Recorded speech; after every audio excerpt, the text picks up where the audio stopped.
യുദ്ധം അവസാനിച്ചുവെന്ന ട്രംപിൻ്റെ അവകാശവാദം വെറും പൊള്ളയോ?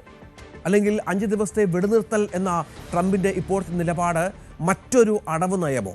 എന്താണ് മനസ്സിലാക്കേണ്ടത്? എതിരാളികളായ ഇറാൻ ഇതിനോട് ഔദ്യോഗികമായി പ്രതികരിച്ചിട്ടില്ല എങ്കിൽ പോലും ഇത് പൂർണ്ണമായും തള്ളിക്കളയുന്ന ചില പ്രസ്താവനകൾ ഇറാൻ്റെ ഭാഗത്ത് നിന്ന് വന്നിട്ടുണ്ട് എന്നാണ് മനസ്സിലാക്കേണ്ടത്. അതിലൊന്ന്, ആരുമായും ഇറാൻ ചർച്ചയ്ക്ക് ഇതുവരെ സന്നദ്ധമായിട്ടില്ല എന്നുള്ളതാണ്. ഹോർമുസ് കടലിടുക്കുമായി ബന്ധപ്പെട്ട് അമേരിക്കയുടെ അവകാശവാദം ഇറാൻ അംഗീകരിക്കുന്നില്ല എന്നുള്ളതാണ്. ആരുമായാണ് ട്രംപ് ചർച്ച നടത്തിയത് എന്ന കാര്യത്തിൽ പോലും ട്രംപിന് വ്യക്തതയില്ല. മറ്റൊരു വിഷയം, ഇസ്രായേൽ ഇറാന്റെ ചില മേഖലകളിൽ ആക്രമണം നടത്തി എന്ന വിവരം കൂടി പുറത്തു വരുന്നുണ്ട്. അതായത് പശ്ചിമേഷ്യൻ യുദ്ധം അതിൻ്റെ അതേ രീതിയിൽ തന്നെ മുന്നോട്ട് പോവുകയാണ്. തൽക്കാലത്തേക്ക് വെടിനിർത്തൽ ട്രംപ് പ്രഖ്യാപിച്ചത് ഇറാന്റെ പ്രത്യാക്രമണം ഭയന്നാണോ, അതോ തൽക്കാലത്തേക്കൊന്ന് മാറി നിന്നിട്ട് കൂടുതൽ പുതിയ യുദ്ധമുറകളിലേക്ക് മാറാനാണോ എന്നൊക്കെയുള്ള സന്ദേഹങ്ങൾ കൂടി ലോകരാജ്യങ്ങൾക്കിടയിൽ ഉണ്ടാകുന്നുണ്ട് എന്നത് ഏറ്റവും പ്രധാനപ്പെട്ട ഒന്നാണ്. താൽക്കാലിക വെടിനിർത്തൽ പ്രഖ്യാപനത്തോടെ ഇതുവരെ ഇറാൻ അനുകൂലമായി പ്രഖ്യാപിച്ചിട്ടില്ല. ട്രംപിൻ്റെ തന്ത്രമെന്ന ആശയമാണ് അവർ മുന്നോട്ട് വെക്കുന്നത്. പ്രഖ്യാപനത്തിന് ശേഷവും ടെഹ്റാനിലേക്ക് ആക്രമണം നടക്കുന്നതും വളരെ ഗുരുതരമായ സാഹചര്യം സൃഷ്ടിക്കുന്നുണ്ട്. വിനോദ് ഏറ്റവും പുതിയ വിവരങ്ങളുമായി ചേരുകയാണ്. വിനോദ്, ഇതിപ്പോൾ ട്രംപ് പലപ്പോഴും നമുക്കറിയാം 48 മണിക്കൂർ ഹോർമുസ് കടലിടുക്കിൽ നിന്ന് പിന്മാറണം, അവർ നിയന്ത്രണങ്ങൾ വിട്ടു നൽകണമെന്ന് ആവശ്യപ്പെടുന്നു. അതിന് പിന്നാലെ ഇത്തരം പ്രഖ്യാപനങ്ങൾ വരുന്നു. ഇതിനു മുൻപും ട്രംപ് ഇത്തരം വിരുദ്ധമായ പ്രസ്താവനകൾക്ക് വിരുദ്ധനായ ഒരു നേതാവ് കൂടിയാണ്, സംശയമില്ല. ട്രംപിനെ ഒട്ടും വിശ്വസിക്കാനാവില്ല എന്നത് എല്ലാ ലോകരാജ്യങ്ങൾക്കും അറിയാവുന്ന ഒരു പ്രധാനപ്പെട്ട കാര്യം കൂടിയാണ്.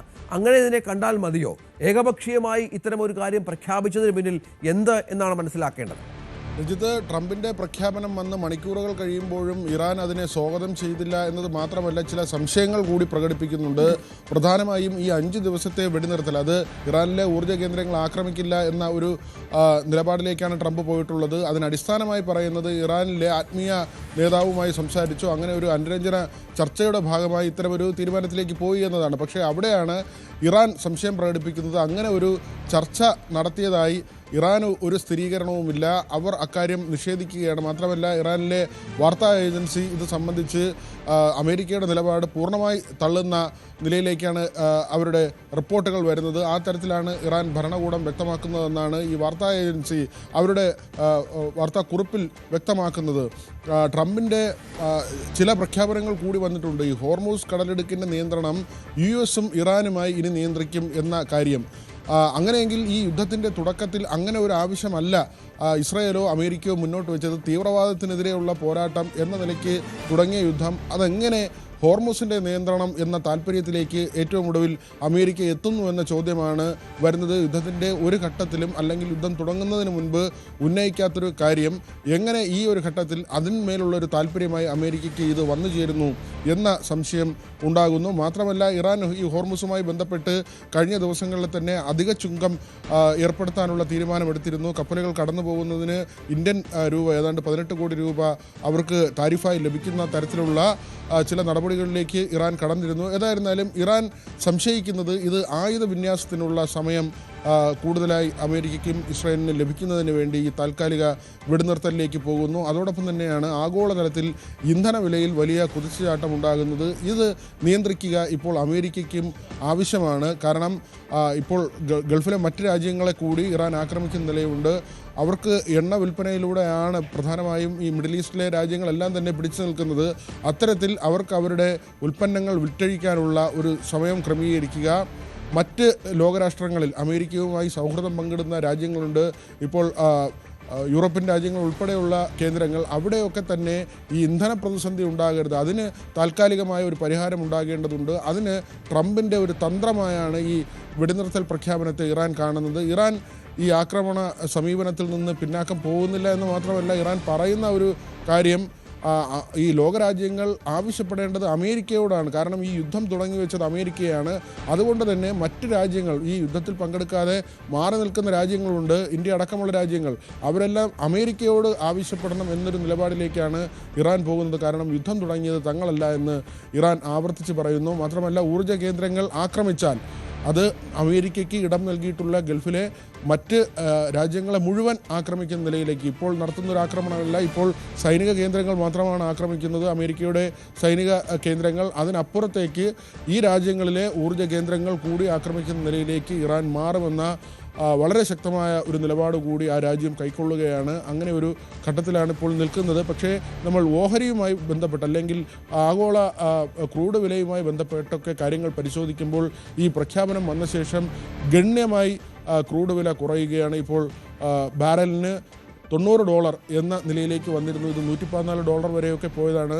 അതിനുശേഷമാണ് ഇപ്പോൾ ഏറ്റവും പുതിയ വില, ഇന്നത്തെ ഏറ്റവും പുതിയ വില ബാരലിന് $90 എന്ന നിലയിലേക്ക് എത്തിയിട്ടുണ്ട്. ഇത് ഇന്ത്യ അടക്കമുള്ള രാജ്യങ്ങൾക്ക് വലിയ ആശ്വാസം നൽകുന്ന ഒരു കാര്യമാണ്. സ്വർണ്ണവില ഒരു ഘട്ടത്തിന് ശേഷം ഉയരുകയും ചെയ്യുന്നു. കഴിഞ്ഞ ദിവസം 1 ലക്ഷത്തിൽ താഴേക്ക് സ്വർണ്ണവില പോയിരുന്നു. അങ്ങനെ സ്വർണ്ണവില ഉയരുന്ന സാഹചര്യമുണ്ട്. മാത്രമല്ല പൊതുവിൽ ഓഹരി വിപണിയിലും ഉണർവുണ്ട്. കഴിഞ്ഞ ദിവസം 13 ലക്ഷം കോടിയുടെ നഷ്ടമാണ് നിക്ഷേപകർക്ക് സംഭവിച്ചത്. അവിടെ നിന്ന് ഓഹരി വിപണിയും കരകയറുന്ന ഒരു സാഹചര്യം ഇപ്പോഴുണ്ട്. രഞ്ജിത്ത്, അത് വളരെ പ്രധാനപ്പെട്ട ഒന്നാണ്. ഏതായാലും ലോകരാജ്യങ്ങൾക്ക് ഇന്നലെ ആശ്വാസം എന്ന് കരുതിയിരുന്നു. പക്ഷേ ഇപ്പോൾ കാര്യങ്ങൾ അങ്ങനെയല്ല. അത്തരത്തിലൊരു സമാധാന ശ്രമമോ അല്ലെങ്കിൽ അതുമായി ബന്ധപ്പെട്ട നീക്കമോ ഇസ്രായേലിൻ്റെ ഭാഗത്തു നിന്നും ഉണ്ടാകുന്നില്ല. ഇസ്രായേലിൻ്റെ ഔദ്യോഗിക പ്രസ്താവന ഉണ്ടാകുന്നില്ല. ടെഹ്റാനിലേക്കാണ് വിനോദ് ഇന്നലെ ഇസ്രായേൽ ആക്രമണം നടത്തിയത്. ടെഹ്റാനിലെ വിവിധ മേഖലകൾ ആക്രമിച്ചു എന്ന് മനസ്സിലാകുന്നുണ്ട്. വലിയ നാശനഷ്ടം അവിടെ സംഭവിച്ചിട്ടുണ്ട്. ഈ ട്രംപ്, നമുക്കറിയാം, യുദ്ധം ആരംഭിച്ചത് അമേരിക്കയും ഇസ്രായേലും ഒരുമിച്ചാണ്. ട്രംപ് ഏകപക്ഷീയമായി വെടിനിർത്തൽ പ്രഖ്യാപിക്കുമ്പോൾ ഇസ്രായേലും കൂടി അതിനോടൊപ്പമുള്ള അവരുടെ നിലപാട് പറയേണ്ടതുണ്ട്. അത് സംഭവിച്ചിട്ടില്ല. അത് വളരെ പ്രധാനപ്പെട്ട ഒന്നാണ്. തീർച്ചയായും ബെഞ്ചമിൻ നെതന്യാഹുവിൻ്റെ ഭാഗത്തു നിന്നോ ഇസ്രായേലിൻ്റെ ഭാഗത്തു നിന്നോ ഇതുവരെ ഏതെങ്കിലും തരത്തിലുള്ള ഒരു വിശദീകരണം അല്ലെങ്കിൽ ഈ ട്രംപിൻ്റെ പ്രഖ്യാപനത്തോട് ചേർന്ന് നിൽക്കുന്ന തരത്തിലുള്ള ഏതെങ്കിലും തരത്തിലുള്ള പരാമർശം, അതിനെ അനുകൂലിച്ചോ പ്രതികൂലിച്ചോ ഇതുവരെ ഉണ്ടായിട്ടില്ല എന്നത് മാത്രമല്ല, ഈ പ്രഖ്യാപനം വന്ന ശേഷവും ഇറാനിലേക്ക് ആക്രമണം ഇസ്രായേൽ നടത്തി എന്നതാണ് ഏറ്റവും കൗതുകമുള്ള കാര്യം.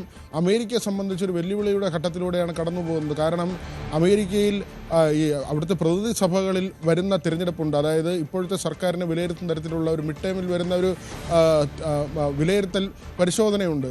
ആ ഘട്ടത്തിൽ ട്രംപിന് ഇപ്പോഴത്തെ നില തുടർന്നു കഴിഞ്ഞാൽ അദ്ദേഹത്തിന് അവിടെയുള്ള പിന്തുണയിൽ ഇടിവ് വരുമെന്ന് സംശയിക്കുന്നുണ്ട്. അതുകൊണ്ട് തന്നെയാണ് ട്രംപും ഒപ്പമുള്ളവരും ഇപ്പോൾ ഇങ്ങനെ ഒരു നിലപാട് മാറ്റത്തിലേക്ക് പോകുന്നതെന്നാണ് മനസ്സിലാക്കുന്നത്. മാത്രമല്ല അമേരിക്കയിൽ പല ഒഫീഷ്യൽസും രാജിവെക്കുന്ന നിലയിലേക്ക് പോകുന്നു. ഈ യുദ്ധത്തെ എതിർത്തുകൊണ്ട് അവർ രാജിവെക്കുന്നുണ്ട്. കാരണം രാജ്യത്തെ ജനങ്ങളെ ബോധ്യപ്പെടുത്താൻ കഴിയുന്നില്ല എന്താവശ്യത്തിന് വേണ്ടിയാണ് ഈ യുദ്ധം നടത്തുന്നത്, ഇസ്രായേലിനെ എന്ത് കാര്യത്തിന് വേണ്ടിയാണ് സഹായിക്കാൻ ചാടിപ്പുറപ്പെട്ടത് തുടങ്ങി ഒട്ടനവധി ചോദ്യങ്ങൾ അമേരിക്കയ്ക്ക് ഉള്ളിൽ നിന്ന് ഉയരുന്നുണ്ട്. ഇത് അമേരിക്കൻ സമ്പദ് വ്യവസ്ഥയും കാര്യമായി ബാധിക്കുന്നുണ്ട്. നേരത്തെ തന്നെ ഈ അമിത ദേശീയത കൊണ്ടുവന്നിട്ട് ട്രംപ് നടപ്പാക്കുന്ന പല വിഷയങ്ങളും അമേരിക്കയുടെ സമ്പദ് വ്യവസ്ഥയെ ബാധിക്കുന്ന നിലയിലാണ്. ഇന്ത്യക്കടക്കം അമിതമായ താരിഫ് ചുമത്തിയത് പിന്നീട് അമേരിക്കയിലെ യു.എസ്. സുപ്രീം കോടതി റദ്ദാക്കുന്ന നിലയുണ്ട്, അത് സ്റ്റേ ചെയ്യുന്ന നിലയുണ്ടായി. അതിന്മേലും വാദപ്രതിവാദങ്ങൾ ഇപ്പോൾ നടക്കുന്നു, നിയമ പോരാട്ടം നടക്കുന്നു. ട്രംപിന് വലിയ തിരിച്ചടിയാണ് സുപ്രീം കോടതിയുടെ ഭാഗത്തു നിന്നുണ്ടായത്. അതിനുശേഷമാണ് ഇനി പ്രതിനിധി സഭകളിൽ നിന്ന് ഒരു വലിയ തിരിച്ചുവിടൽ ഉണ്ടാകുമോ എന്ന ആശങ്ക ട്രംപിന് നിലനിൽക്കുന്നുണ്ട്. അങ്ങനെയാണെങ്കിൽ രാജ്യത്തിന് മേലുള്ള പരമാധികാരത്തിൽ പ്രസിഡന്റിൻ്റെ പദവിയിൽ ചില കുറവുകൾ വരും.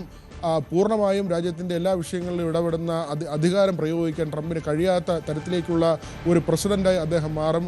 അങ്ങനെ ഒരു ആശങ്കയും ഭയവും ട്രംപിൻ്റെ മുമ്പിലുണ്ട്. മാത്രമല്ല ഈ യുദ്ധവുമായി ബന്ധപ്പെട്ട് ചാടിപ്പുറപ്പെടുകയും ഡിഗോ ഗാർഷ്യ പോലുള്ള US-ൻ്റെയും അമേരിക്കയുടെ നേതൃത്വത്തിലുള്ള സൈനിക കേന്ദ്രത്തിലേക്ക് ഇറാൻ മിസൈൽ ആക്രമണം നടത്തുന്നു. ആ മിസൈൽ ആക്രമണം എന്നത് 4000 കിലോമീറ്റർ ദൈർഘ്യത്തിൽ ആ മിസൈൽ സഞ്ചരിച്ചു എന്നതാണ്. പരമാവധി 2000-2500 കിലോമീറ്റർ വരെയുള്ള മിസൈലുകൾ മാത്രമാണ്, ബാലിസ്റ്റിക് മിസൈലുകൾ മാത്രമാണ് ഇറാൻ്റെ പക്കലുള്ളത് എന്ന ഒരു കണക്കുകൂട്ടലിലായിരുന്നു അമേരിക്കയും ഇസ്രായേലും. ആ തരത്തിലുള്ള വാർത്താക്കുറിപ്പുകളാണ് ആ രാജ്യങ്ങളുടെ ഭാഗത്ത് നിന്ന് വന്നുകൊണ്ടിരുന്നത്. പക്ഷേ അതിനപ്പുറത്തേക്ക് ഡിഗോ ഗാർഷ്യ പോലെ ഇന്ത്യൻ മഹാസമുദ്രത്തിൽ വളരെ അകലെ ഉള്ള ഒരു പ്രദേശത്ത് ഇറാൻ ആക്രമണം നടത്തുമ്പോൾ യൂറോപ്പും ആഫ്രിക്കയും ഉൾപ്പെടെയുള്ള പ്രദേശങ്ങളെല്ലാം തന്നെ ഇറാൻ്റെ പരിധിയിലേക്ക് വരുന്നുണ്ട്. അമേരിക്കയ്ക്ക് പലയിടങ്ങളിലും സൈനിക കേന്ദ്രങ്ങളുണ്ട്.